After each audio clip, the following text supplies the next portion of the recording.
किसान भाइयों, राम राम, सत श्री अकाल। आज पूरे देश में जिस तरह से रेल रोको प्रोग्राम सफलतापूर्वक हुआ है, कहीं कहीं से खबर आई है, सूचना ये मिली है कि भारत सरकार ने हमारे किसानों को अरेस्ट भी किया है। लेकिन यहाँ पे ये सवाल पैदा होता है कि जिस आदमी को अरेस्ट करना बनता है, अगर उस आदमी को सच में अरेस्ट कर लिया जाए, उसको मंत्री पद से बर्खास्त कर दिया जाए, तो मुझे लग रहा है कि ये सब शांत हो सकता है। ये नहीं होने था, ऐसा प्रोग्राम होने की कोई संभावना नहीं थी। इस प्रोग्राम होने की वजह सरकार जानती है, सरकार को पता है कि जब से वो घटना घटी है तभी से किसानों ने ये इस आज का जो कार्यक्रम है इसका आह्वान कर रखा था, घोषणा कर रखी थी। तो आज तक उस व्यक्ति को, अजय मिश्रा को, उसके मंत्री पद से बर्खास्त नहीं किया गया, उसे गिरफ्तार नहीं किया गया।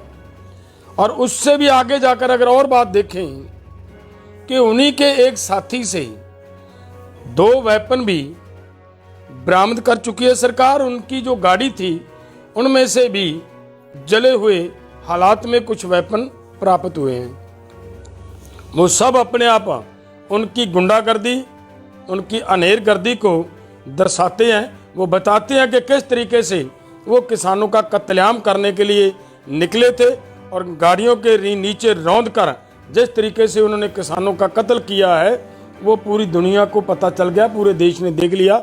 और उससे पहले मंत्री जी का बयान, मंत्री जी का बोलना उस तरीके से ये सिद्ध करता है कि उन्होंने बता दिया कि हम कौन हैं। जो होने का उन्होंने संकेत दिया वो उन्होंने कर कर दिखाया भी। और हरियाणा के मुख्यमंत्री जी ने जो कहा कि आप इनको लठ मारो, अगर जेल चले जाओगे तो नेता बनकर निकलोगे, ये सब बातें क्या दर्शाती हैं? इनकी दादागिरी, इनकी गुंडागर्दी का संदेश देती हैं। इसी में से उनकी दरिंदगी की बदबू आ रही है। और उसको गिरफ्तार है, इतना कुछ होने के बावजूद भी अजय मिश्रा को उसके पद से बर्खास्त ना किया जाना और उसे गिरफ्तार ना करना और उल्टा किसानों को, प्रोटेस्ट करने वाले किसानों को गिरफ्तार करना अति निंदनीय और शर्मनाक बात है इस भारत सरकार के लिए। और मैं यहां तक भी कहूंगा कि सरकार मत सोचे कि आपके थाने, आपकी जेल किसानों के इस आंदोलन को रोक पाएगी। जितना लोगों को आप जेल में फेंकने का काम करोगे, लोग उतनी भारी संख्या में निकलकर इसके विरोध में जेल जाने के लिए आएंगे और आपकी जेलें छोटी पड़ जाएंगी। आप उन लोगों को रोक नहीं पाओगे, संभाल नहीं पाओगे। इस बात की मैं आपको चेतावनी देता हूं। लोग तैयार बैठे हैं इसके लिए भी, आपने देख लेना अगर आप ये करना चाहते हो तो। दूसरी बात, मैं हमारे किसान भाइयों को एक निवेदन करना चाहता हूं। भाइयों देखिए, हम बार बार ये बात कहते आ रहे हैं कि जिस तरीके से बीजेपी को हमारा आंदोलन पॉलिटिकली नुकसान पहुंचा रहा है, उसके रिएक्शन में 100% ये क्लियर है बात कि बीजेपी भी षड्यंत्र रचेगी हमारे आंदोलन को बदनाम करने के लिए, हमारे आंदोलन को बर्बाद करने के लिए, इसको बिखेरने के लिए वो इस्तेमाल कर रही है। उनके षड्यंत्र हो रहे हैं, हम उनके षड्यंत्रों में फंस रहे हैं। हमें इस बात का पूरा ध्यान देना पड़ेगा। सिंघू बॉर्डर पर जब घटना घटती है, उस घटना घटने के बाद वो जो आदमी मारा जाता है, उसकी बहन का जो बयान प्रेस में आ रहा है, वो अपने आप इस बात का संदेश दे रहा है कि इसमें भी 100% किसी साजिश की बू आ रही है, जिसकी हम पहले से मांग कर रहे हैं कि इसकी उच्च स्तरीय कमेटी के जरिए इसकी जांच होनी चाहिए। क्यों हुआ, वो आदमी कैसे आया, जब वो सभी लोग, गांव वाले लोग और उसका परिवार ये कह रहा है कि वो तो तरन का रास्ता नहीं जानता था, सिंघू बॉर्डर पर कैसे पहुंच गया। ये सब बातें मांग करती हैं कि इसकी उच्च स्तरीय जांच होनी चाहिए, गहराई से जाकर इसकी जांच होनी चाहिए, पता चले कि वो कौन लोग थे। उनकी बहन ने ये बात भी बताई है कि वो आदमी ये कह रहा था कि मेरा बहुत बड़े लोगों के साथ तालमेल हो चुका है, उनके साथ हमारा संबंध हो चुका है, ये भी बात कही है। और मैं उसके आगे इस साजिश का जो बिल्कुल मोहर लगाती है बात वो ये कि ये घटना घटते ही कोई आदमी सुप्रीम कोर्ट में जाता है कि देखिए इतना कुछ घट गया वहां पे। तो सुप्रीम कोर्ट में जब वो आदमी जाता है, इसका मतलब ये निकलता है कि जैसे पहले एक लड़की की ओर से सुप्रीम कोर्ट में पीआईएल डाल दी जाती है कि ये रास्ता खुलवाया जाए, हमें बहुत लंबा समय लगता है हमारा सब्र तय करने के लिए। अगर उसका घर, उसका काम अगर ध्यान में देखे तो जो सिंघू बॉर्डर की रोड है उस रोड पे उसका चलने का, उसका आने का किसी तरीके संभव ही नहीं, उसको जरूरत ही नहीं इस रास्ते पे जाने की। और उस हमारी बेटी को कैसे मतलब समय ज्यादा लगने लग गया। वो भी एक साजिश थी और ये भी एक साजिश थी। इसी साजिश दोनों को मिलाकर तुरंत इसकी भी पीआईएल कोर्ट में, सुप्रीम कोर्ट में चली जाती है और सुप्रीम कोर्ट तुरंत इसको भी उसी के साथ मिलाकर 20 तारीख को इसकी हियरिंग कर रही है, सुनवाई कर रही है।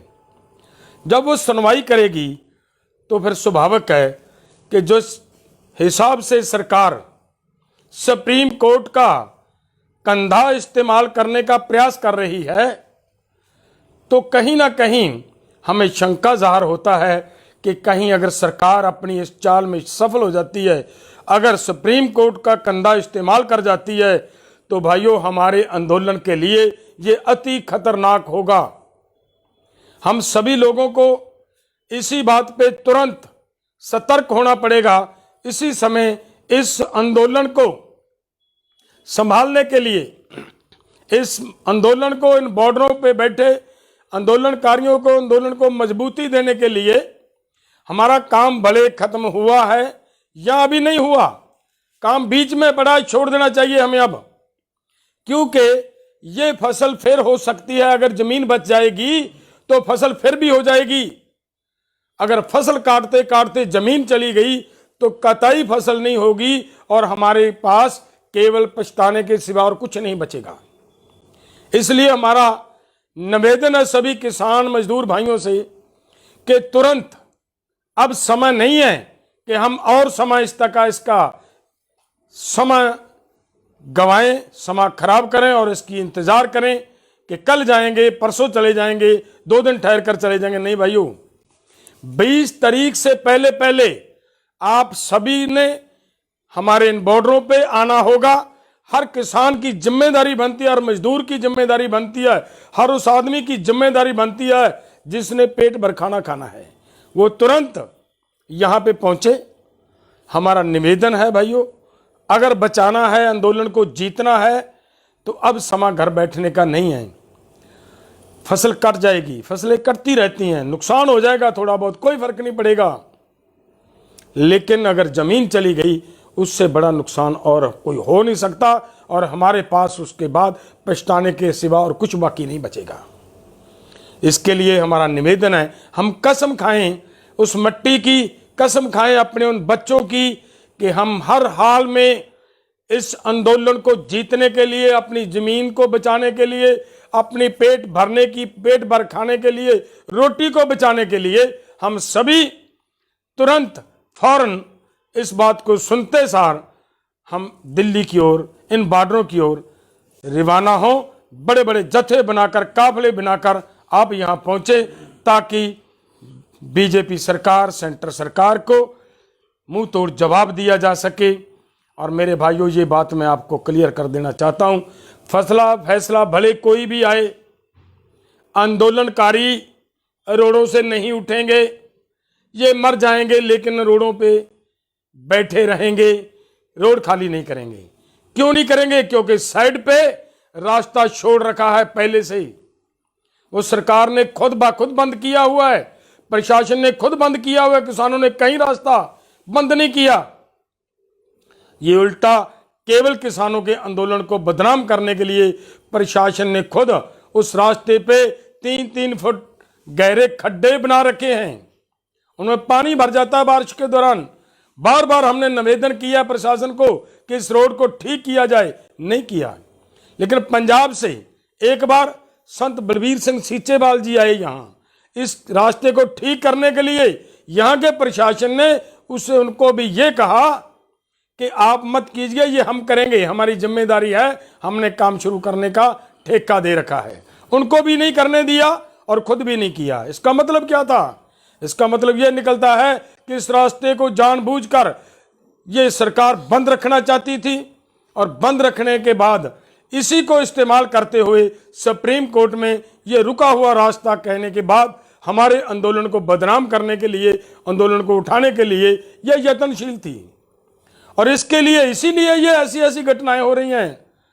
तो मेरे भाइयों, उस घटना को जो सिंघू बॉर्डर पे 15 तारीख को घटी है, उस घटना में अगर जो उस आदमी ने, जो निहंग सिंहों ने बताया और उस आदमी ने जो बोला कि हमारे साथ 20 आदमी और भी हैं, ये तो हमारे लिए और भी सतर्क होने की बात है। सभी को पूरी समझदारी से, पहरेदारी से समय गुजारने की जरूरत है भाइयों।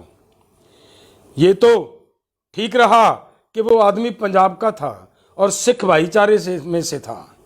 अगर कहीं वो आदमी किसी और स्टेट का होता और वो आदमी हिंदू भाईचारे में से होता तो फिर देखते इस आंदोलन की दशा क्या होती और इसका रूप क्या होता।